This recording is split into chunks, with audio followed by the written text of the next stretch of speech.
Oh my gosh, we're live. Hey everyone, there I am.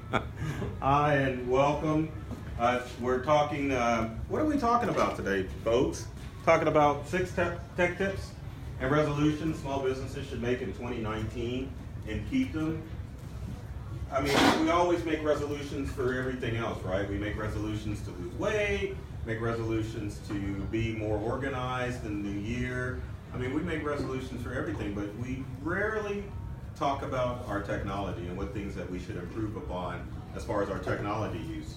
As far as technology is concerned, we live in a world where there's so much misinformation out there. You go down the road to say Micro Center or Best Buy, they're telling you one thing, your tech-savvy spouse or neighbor is telling you another thing, and then there's maybe the IT guru that you hire, they're telling you another thing.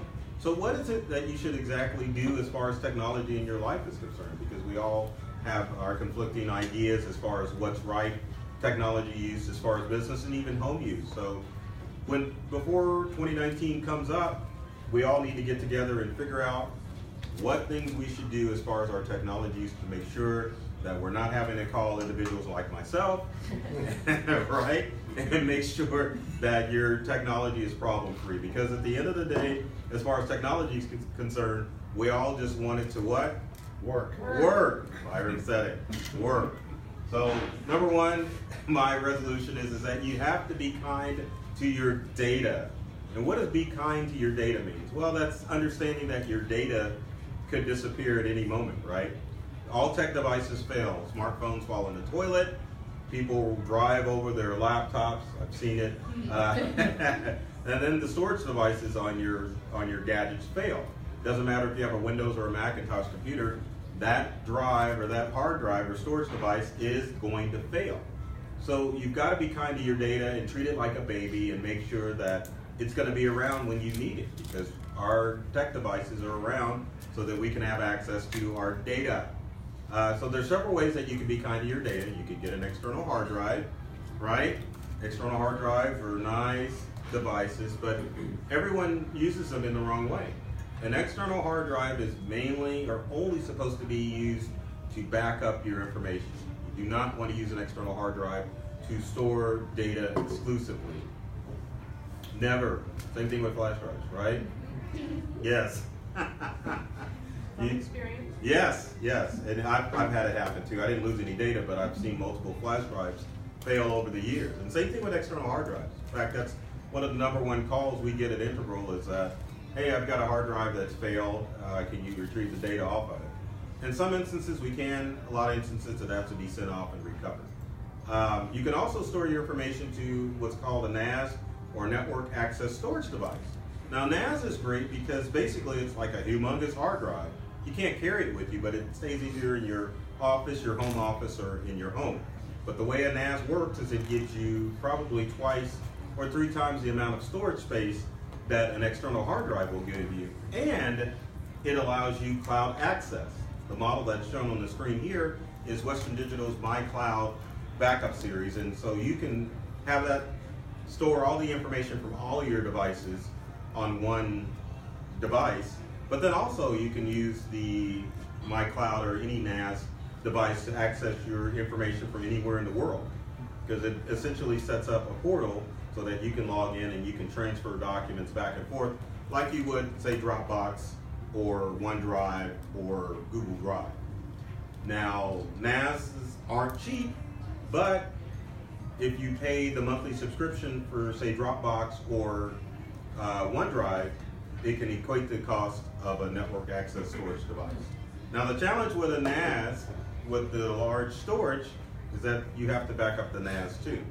So you have to, and many businesses make this mistake. They'll get a NAS and then they fail to back up the NAS. The NAS will fail, and then they have to send out the network storage device to get the data recovered, which, since it's sharing the information across multiple hard drives, it's almost impossible to do.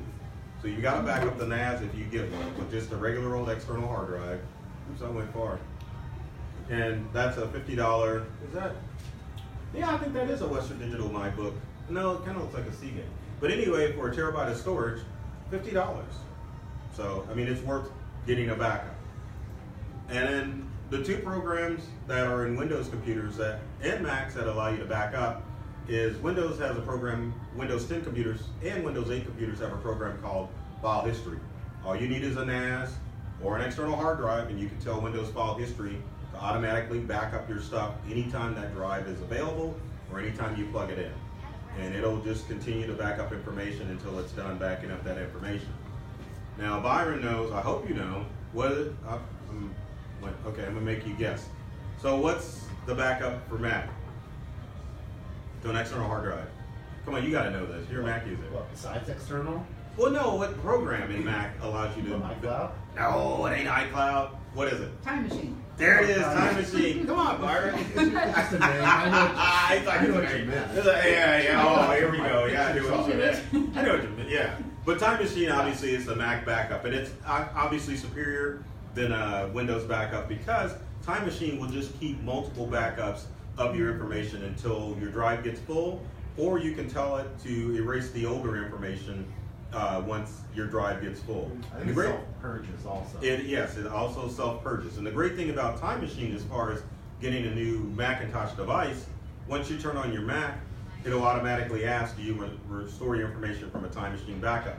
Plug in your external hard drive, it'll automatically move programs and documents from your old backup to your new computer. So that's another reason why, why you want to use a backup program, especially Time Machine, so that way you can easily transfer your information from your old computer to your new computer. And Apple just does an excellent job as far as Time Machine backup. But the challenge with Time Machine, especially with backups, is that most people, especially if they're using MacBooks, do not plug in their external hard drive when they pull out their Mac. So the practice should be, if you're out and about using your MacBook, obviously, and with your Windows computer with backup, you're doing your day-to-day stuff. But when you come home, you should bring your computer in, plug in the external hard drive, and let it do its backup. But most people don't do that. They just bring it in, set it down, and then months pass, and then it doesn't back up. Well, one nice thing is it will prompt you after 7 days or so. Right. Every time you turn it on, it'll say no backups in Right. 10 days. Right. And you kind of have to, I mean, you'll do it just to get rid of the message. Right. Or hopefully you just don't get rid of the message like most people do. So yeah, the same thing with Windows File History. It'll pop up and say, hey, you haven't done a backup in this amount of days. So it's always a good idea to make sure, especially when you have a mobile device like a laptop, to plug in your external hard drive every now and then, or at least every night, to make sure that you have good backups. Now my favorite backup is cloud backup. I love cloud backup because you don't have to really worry about if your stuff's being backed up. My favorite companies are Carbonite, and I've got to say the price right, because I goofed up yesterday. So for $70 a year, it's unlimited backup, right? Right. Yeah, and it automatically does this thing, and Carbonite will nag you if you haven't done a backup. But the information is encrypted, safe in the cloud. So with Carbonite, and the other company is CrashPlan, or not CrashPlan, but Backblaze. But CrashPlan is another backup company. But Carbonite and Backblaze are my two favorites. Unlimited backup, you're essentially paying $70 a year for unlimited backup, and it will back up automatically. And the good thing about backup, as opposed to using your cloud storage services like Dropbox, and it's doing it for you automatically. You've got to move stuff to Dropbox in order for it to be in the cloud. But with Carbonite, as soon as your computer has an internet connection, and same thing with Backblaze, it'll automatically back that information up. And that's the best way. That way you're not worrying about it. You know all of your files are safe and secure, and they're encrypted in the cloud. And if God gets angry with you for some reason and like zaps your computer, you can retrieve that information from multiple servers from Carbonite and Backblaze. And if God gets mad at you for some reason and zaps one of the servers for Carbonite or Backblaze, there's probably like 12 more that can step up and say, hey, we've got your information, we can restore that. Now if all 12 get zapped, then yeah, you got issues, yeah. Yes? Please tell me why the cloud is so safe and why I should trust it, because I'm really suspicious. Everything gets hacked. Well, Why not cloud? because the company, let's say Carbonite, let's take Carbonite for example. So Carbonite's computers could get hacked, meaning that they could get into the server and get access to all that information. But when you have an account with Carbonite or Backblaze, or even with your cloud storage services like Dropbox and OneDrive and even Google Drive, that information is encrypted, meaning that the files are scrambled up and the hacker would need your special key in order to get into your information to see what's going on. So if a hacker got into like your Dropbox account or your Carbonite account, all the data they would get would be garbage. And in order to get the real data, they would, when it's encrypted, you're talking hundreds of years in order to spend as far as trying to figure out what your password is in order to get to that account. What does encrypted data actually look like? Is it nonsense syllables? I thought I had a slide. It is nonsense syllables. It's just junk. It's just junk. So they'll just get junk data that they would have to put together. Imagine your data would be a 5,000 piece puzzle that a hacker would go into a store and steal. They would, and everyone knows how long it takes to put together a 5,000 piece puzzle. Me, a 100 piece puzzle, and I struggle. But yeah, I mean, that's basically what they're getting. So if they got your data from the cloud, it would be the equivalent of them getting a 5,000 piece puzzle or even a 10,000 piece puzzle that they would have to meticulously put together in order to get your information. And most hackers, when you're looking at like decades to crack a password that for an encrypted account, hackers are going to bypass that and go to something that's easily accessible. So that's why you should have faith in the cloud, because it's safe, it's secure, and that's not to say they can't break into Carbonite, Backblaze's, or Dropbox's computers. They can, but your data is encrypted, so it's safe and secure.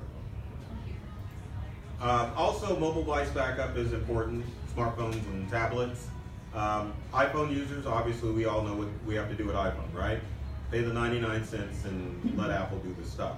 Now you can get by with that with your iPhone and your Android device. Android users have it easier because Google Drive and Google Photos are already installed on Android devices. It's just a matter, once it reaches the max with Google Drive, which is 15 gigabytes, you just have to pay Google more money to automatically back up your stuff. Now the good thing with Photos on both iOS devices and Android devices is that you can install Google Photos, which allows you unlimited backup of your photos and videos. So if you didn't want to give Apple their 99 cents, most of your apps and programs can be backed up to iCloud. But if you've got photos and videos, which that is usually the bulk of the information that's on our smart devices, you can install the Google Photos app, allow it to automatically back up your photos and video, and it is unlimited backup. I don't think I've paid Apple 99 cents. I'm not familiar with that. Well, if your iCloud drive reaches capacity, which Apple only gives you 5 gigabytes worth of storage, then you'll get the message saying that your iCloud drive is full and that either you need to clear some stuff off your phone or you need to pay the 99 cents for Apple to get more space. Okay. But it doesn't seem like you've reached your capacity. Someone in my home, I won't identify them, but they take many screenshots of recipes and Sounds like spouse. pictures.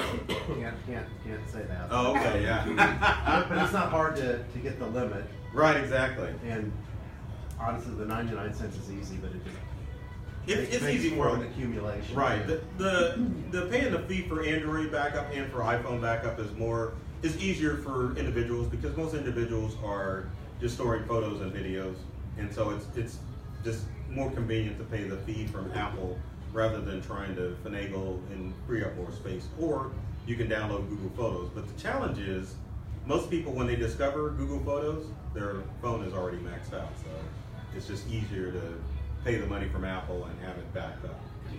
But yeah, it's important to make sure that you've got backup of your devices because it's hard to retrieve that information from those devices if they get root. So do it.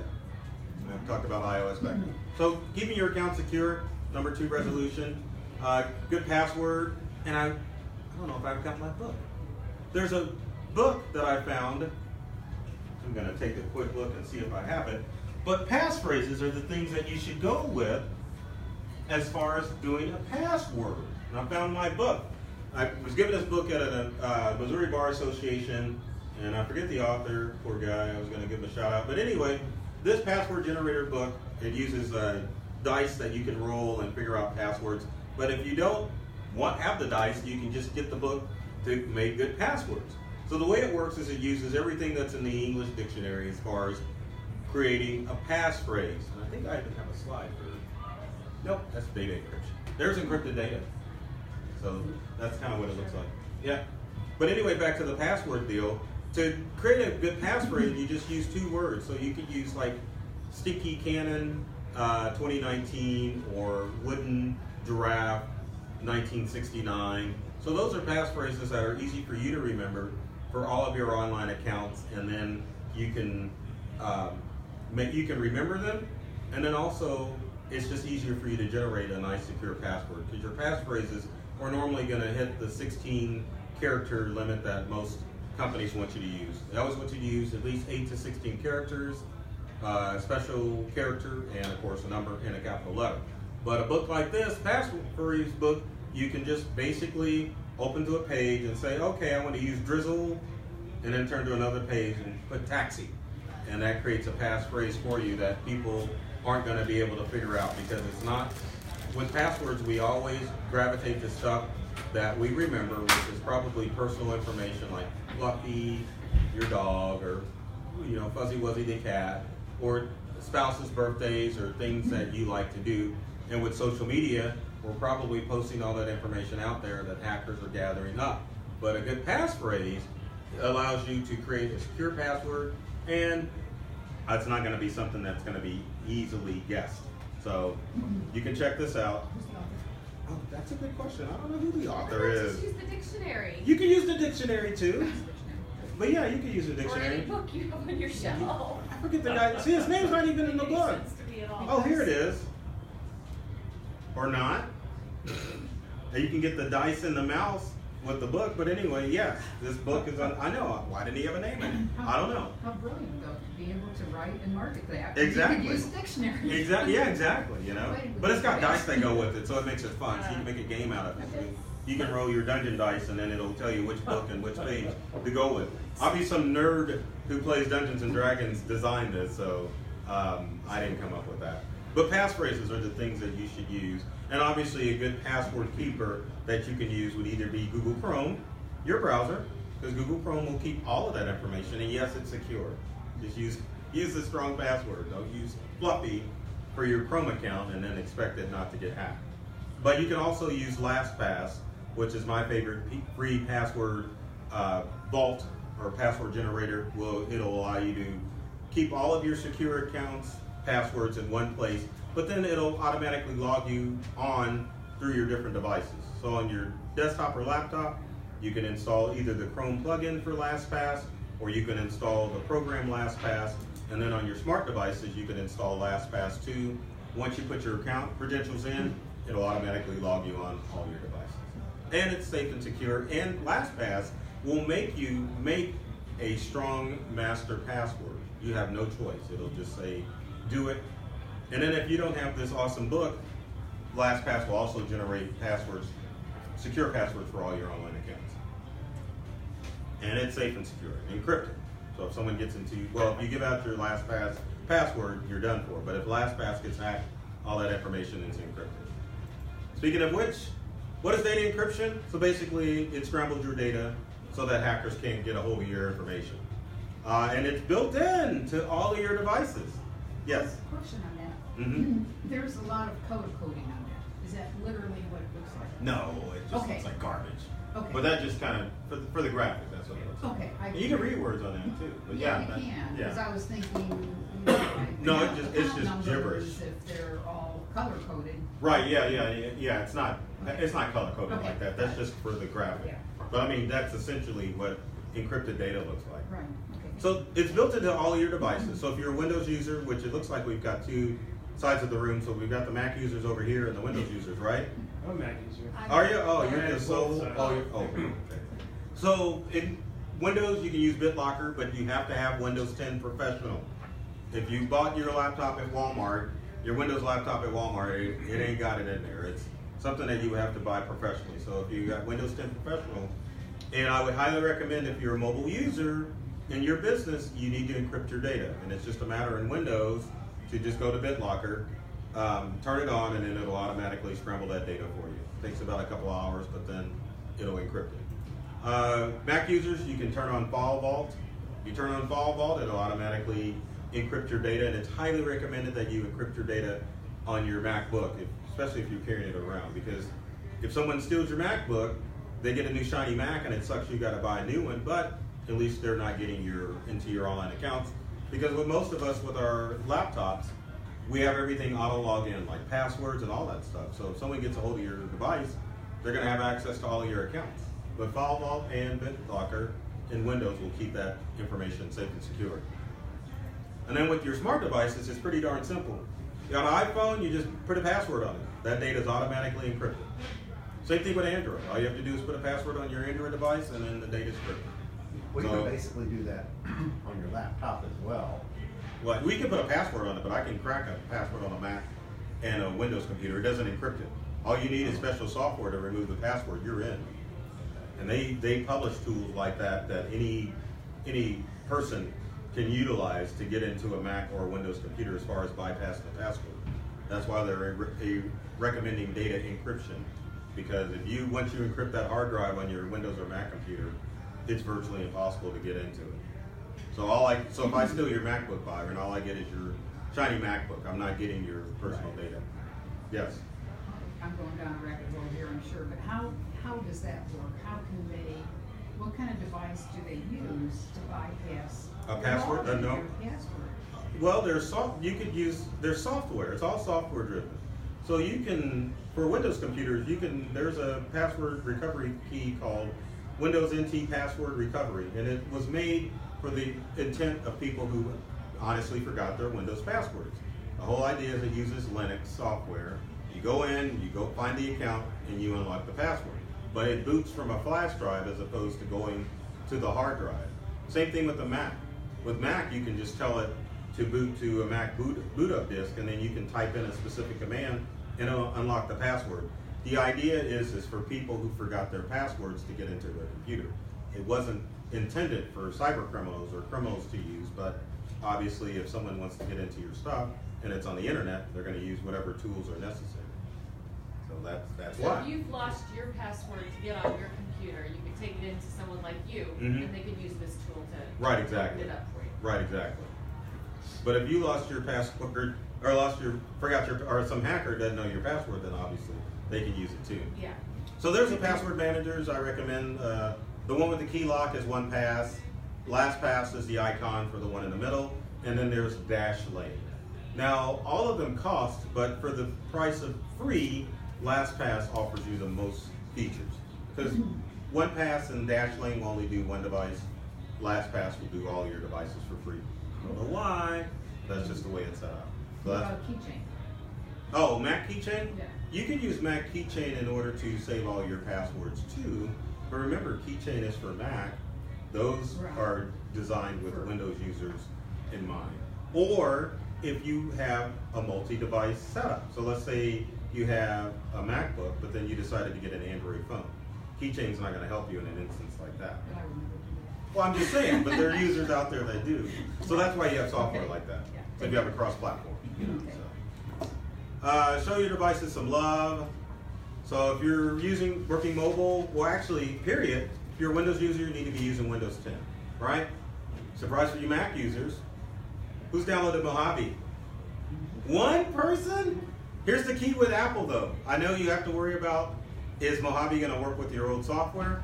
But when the new OS comes out with Mac, they're done. They're like, well, hi Sierra, sorry, no more support. It's that instance. So back in September when Mojave came out, Apple's like, we're done. I've heard too many bad things about it. People just having all kinds of issues and stuff not working anymore. And What, on the boards, or do you know, and what stuff isn't working? they just can't access their files the way they used to, and they lose it. I don't know. I just heard. For a lot of operating, yes, on the boards. well, I was gonna say, for a lot of operating system changes, like why people didn't go from 7 to 10 in Windows, it looks different. And same thing with any Mac operating system, it looks different. Or some hackers complaining because some little intricate thing didn't work the way that it was supposed to. But every time I've updated my MacBook to the latest Mac OS, I've never had issues, never. Also, and I'm using Office 2008, and for Mac, and it still works in High Sierra. Yes, Byron. I have an older Mac desktop. Mhm. Was told it would not accommodate Mojave. I'm in the same boat, right? But I have a newer, or younger, I should say, Right. laptop. But I've not yet installed Mojave. You should. Okay. Yeah. So if it's newer, the newer it is, the more it's going to work with the new OS. If it's an older machine, there's chances it may not work. And some of the compatibility issues with the newer Mac OSs is software, like maybe you had Adobe. And Adobe's notorious for not, unless you've got a current computer, a current whatever the current version of Adobe, it's not going to work with older stuff. So that's the only things that you really have to work with. Hardware-wise, it should work out the boot. And sometimes too, you have to watch out for some of those boards because they may have modifications to their Mac that you don't have. Maybe they're running Parallels, you know, or maybe they're running something else that's some utility that's conflicting with Mac OS. So that's something to keep in mind too. Well, so for the older device is whatever the last operating system is. Right, High Sierra. Is that the end of the road for that It device, is. or It do you is. find more something to enable Mojave on that? No, it's the end of the road. Apple has deemed that device is not compatible anymore. That's the sucky thing about Apple. I mean, in all, you know, by all rights, Mojave should work on your old device, right? High Sierra work. They haven't modified it that much. But it should work, but Apple's like, we're done, sorry. It sucks, you know. Obviously, your software programs, you should keep up to date.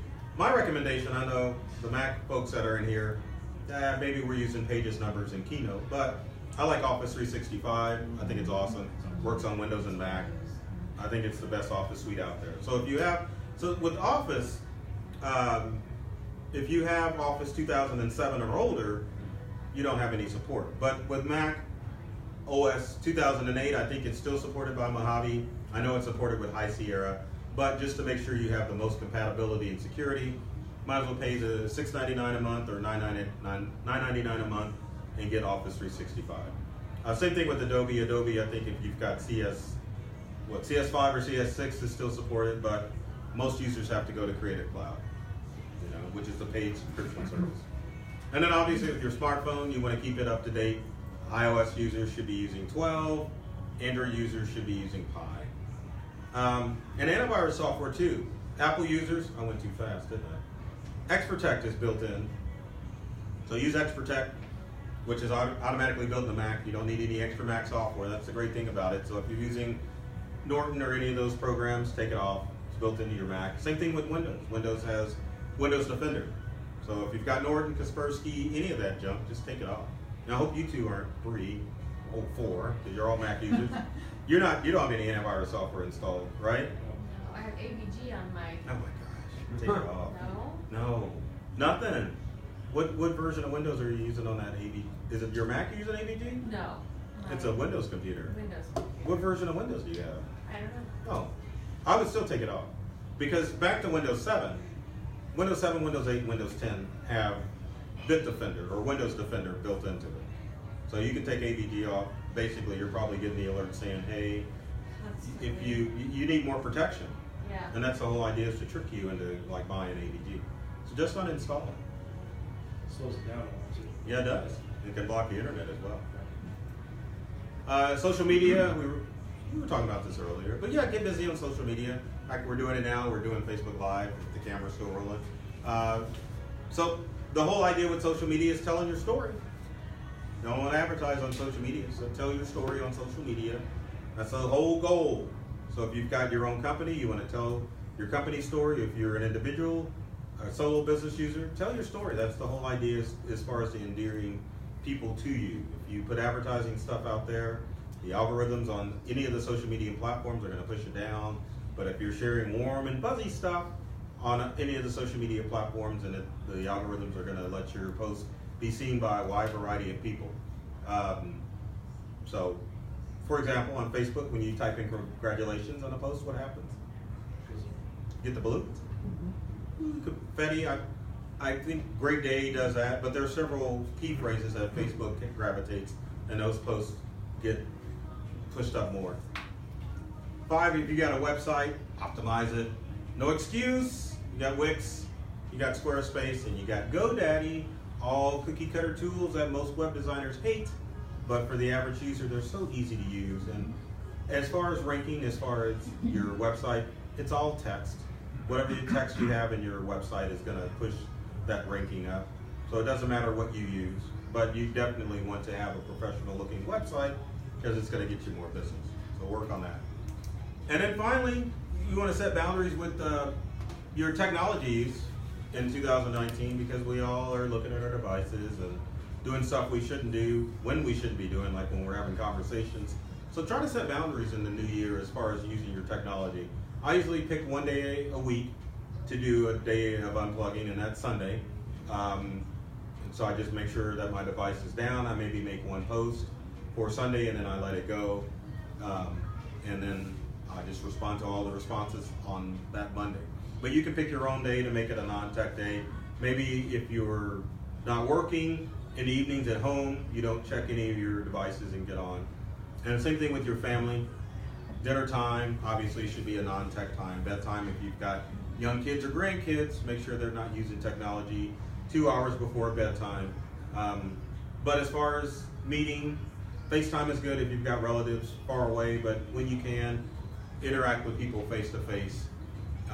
Because too much technology use is bad for the environment. And I guess another thing I can add as far as setting boundaries too, is if you can help it, try not to buy smartphones or tablets or new devices that often.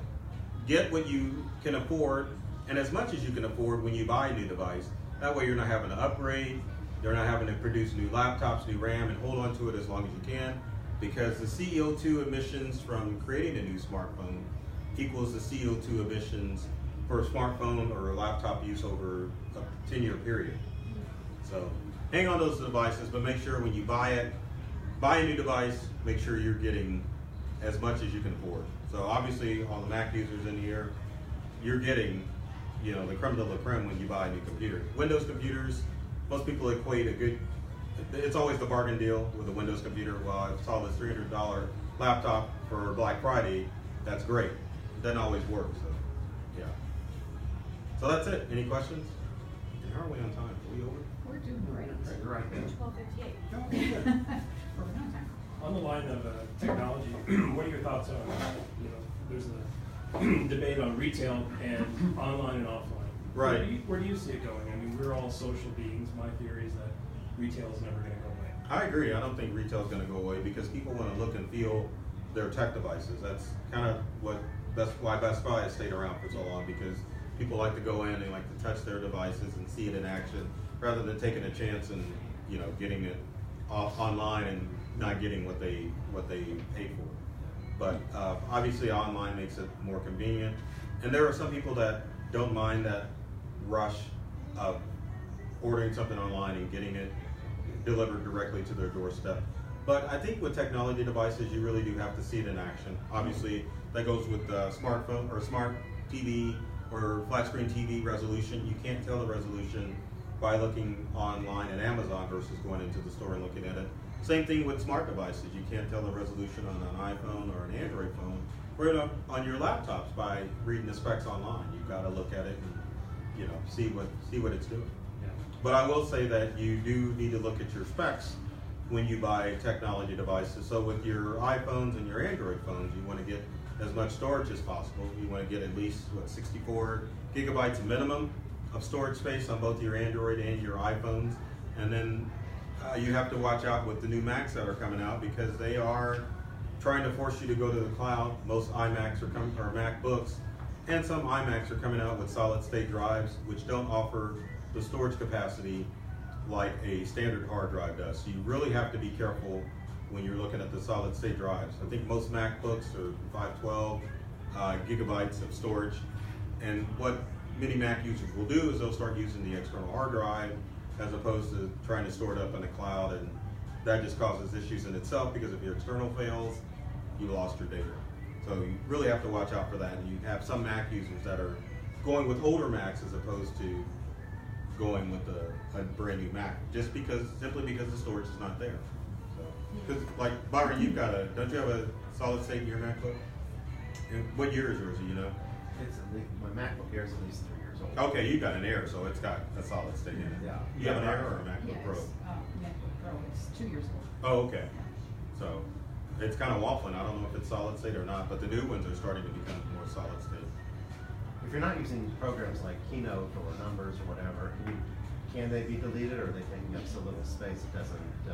Yeah, programs usually don't take up that much space. So Okay. yeah, I mean, obviously if you're running low, then you wouldn't want to remove those programs. But yeah, if you've noticed on newer MacBooks, like the desktop and like big documents, it points to iCloud as far as where it stores all those documents. And the challenge with Apple is that the only documents that go to iCloud are Keynote and Pages and Numbers. Like if you've got Word documents, those stay centrally located because Apple doesn't want them in the cloud. Apple and Microsoft and Google, they don't play well. You know, that's like Word documents. If you store them to Google Drive, they convert to something goofy. Yeah. You know. When you said, Go ahead, Donna. oh, okay, I want to go back to point number 5. When you said optimize your website, that was sort of general, and I'm not sure exactly what you mean. So When you well, number one, optimize a website so that you get higher Google rankings. So you want to do a search for the keywords that are going to drive people to your business and to your website. So if you're Overland Park based, like let's take Byron for example. I love picking on you, but your home setting business is such an easy business to optimize. So let's say Byron's got his website. Which did you design it in WordPress or what did you design it in? I did it in GoDaddy. Oh my God! Oh my man! Look at that! I had 2 this year. Oh look at that! Wasn't it easy? Yeah, it's that's- great. I that's was where like my website impressed is. with myself. I love it. Yeah. I thought it would take me. GoDaddy. Oh, you get it. I haven't touched it in 5 years. What, optimize your website, right? You know, I thought it would take me 2 weeks Right. to set up this website. Right. Took me 2 days. Exactly. Start to And I think finish. the thing, Yeah. what am I trying to say? The web portal that allows you to design websites in GoDaddy has been updated. So I know my wife and her business, she designed hers over a course of a few days, and we use Wix for our business. Oh man, everyone listen, I love it. But it's so easy to do, and so let's take Byron's website for example. So the house sitters, when you optimize your website, it's all in the text as far as what Google's looking for to push it up higher. So he would use the term KC house sitters, or what area? Are you Olathe, Overland Park? It's largely Mission Hills and Kansas City, Missouri. I mean, that's where the what I thought was the Yeah, you're right. the ideal customer. Right, exactly. So he would put that phrase in the wording of his website. Like, you know, if you're in Mission Hills and you need a house sitter, so those keywords that he would use repeatedly on his website, Google's gonna search or find that out, and they're gonna push his website higher as opposed to someone else that just says KC house sitters.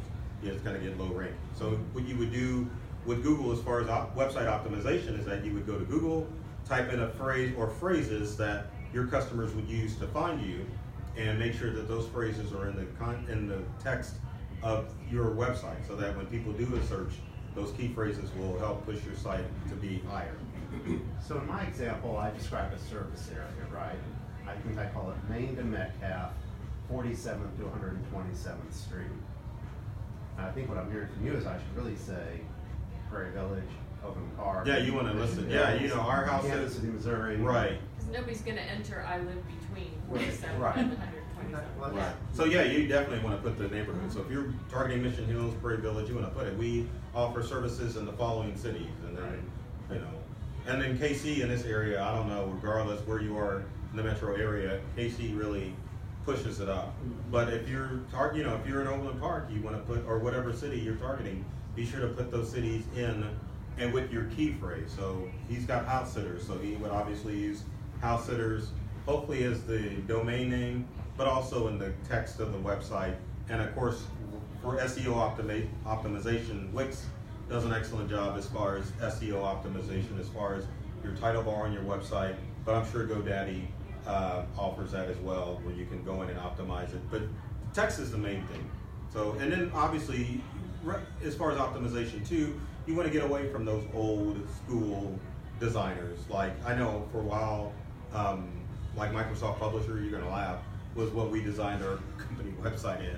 And it worked because there was nothing like GoDaddy or Wix out there that allowed like a cookie cover where you could just kind of arrange stuff and then upload it to the internet. There's WordPress out there, obviously, but I had problems figuring out WordPress. So, but Wix and Squarespace and GoDaddy, they're just really easy to use. I'm trying to think, other things you want to do on as far as optimizing your website is social media links. Maybe you want to put back under contact us, because the whole idea with your website is you want to keep people engaged on your website. Same thing with when you send out emails, same thing with social media. The whole goal is to get them away from your social media account and get them to your website, because you own the website, you don't really own your social media accounts. So But yeah, that's what I'd recommend. Verify. And another way you can do that as far as getting people to go to your website too, if you send out blogs, make sure, and I know all of the services that we use offer the blog service, so utilize that, even if you're sending out a quick whatever. Because I know with Wix you can send out, and with Wix you can send out a blog email to let people know when you've updated information in your blog. I think GoDaddy does the same thing too. But if you create blog posts, they bring people to your website. And obviously you don't want to post the whole blog segment in an email. You want to do maybe the first paragraph and have a read more button so that people go back to your website.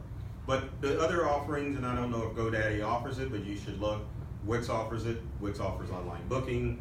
Wix offers chat, and I think GoDaddy offers chat. And you would be surprised in our industry how many people use the chat feature in order to get in contact with the office.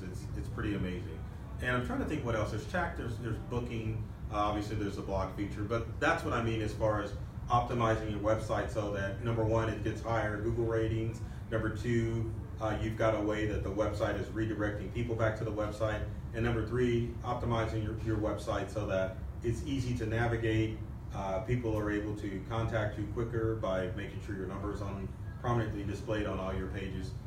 So it's just making it a wonderful experience rather than just some old crappy, looks like your brother-in-law did kind of website, right? So when I designed mine, it was more to have a repository of work. And Right. It's kind of say, here's who I am. You can decide if you love me or don't love me.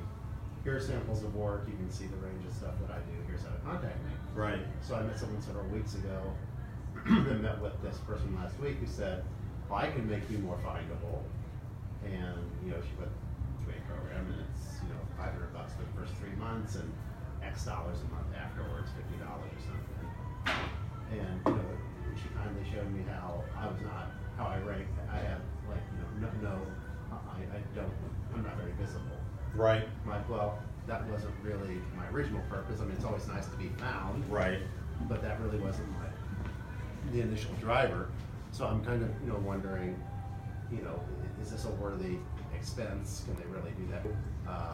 Yeah, they can optimize your website for you, but the challenge is that, how, get this phone over here. I mean, how well are they going to be able to optimize your website